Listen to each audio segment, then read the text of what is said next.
And we continue to cover the biggest stories. Kevin Green is with us, senior markets correspondent. What do you think about the levels here this morning? We have a lot of story stocks and big movers, but not too far off the unchanged line for the major averages. Yeah, definitely. We're trying to still kind of maintain that 6,300 level on the S&P 500. Obviously, we kind of closed pretty much at that level yesterday here, and it's kind of a little bit of a battle when you're looking at the market as a whole here. When you're looking at the internals as far as the sectors that are performing, we still actually only have 3 sectors that are actually in the red right now. But unfortunately, when you're looking at kind of the composition, it's pretty mixed from defensive as well as a little bit more risk on, with consumer staples actually up about 0.3% right now. Energy catching a little bit of a bid as crude oil moves higher here. And we do have some economic data as well as an auction today as well that could actually provide us a little bit of a catalyst to the upside here, Nicole. But we are holding up. If I'm looking at the intraday levels right now, the key area, once again, 6,300 is going to be the first one that's on the radar for us to be able to hold here. And if we're able to do so, we might have a small hiccup at the 63.25 to 63.30 level. We highlighted that one yesterday.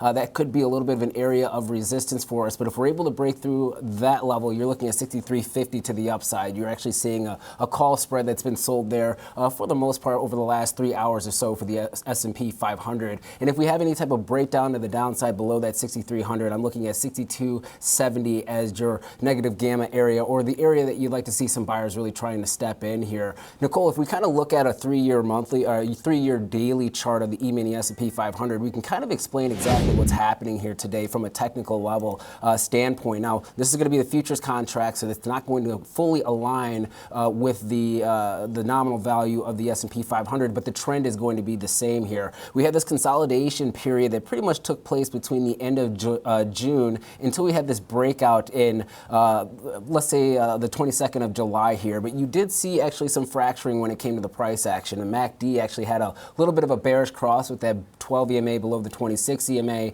And you also had a situation where RSI was making lower highs. So a bearish divergence that did take place right when that breakout took place. And the reason why I bring up that breakout was actually on some fairly low volume for the futures contracts. And you actually saw open interest contracting. That just means that we did see some short covering, which kind of led to that catalyst move to the upside. And now we're back into this consolidation range. If you're a bull, what you do not want to see is a breakdown below that 62.30-ish area for the E-mini S&P futures. And if you do, we have some levels or some anchored volume-weighted average prices that you want to kind of keep your eye out on here, where the next area is going to be 61.65. If you're looking at it from a quarter-to-date standpoint, and the reason why I bring this chart up, Nicole, we are pretty much at the value area. You can't say this is a true distribution right now. You're saying it's still a consolidation, but there's a lot of action that's taking place here. And if we're not able to find some buyers to really push us higher, this is where you could create a little bit more of a catalyst for a move to the downside here. So a consolidation back into a range that we saw in early and middle of July is really what's kind of happening in the E-mini S&P 500 space right now.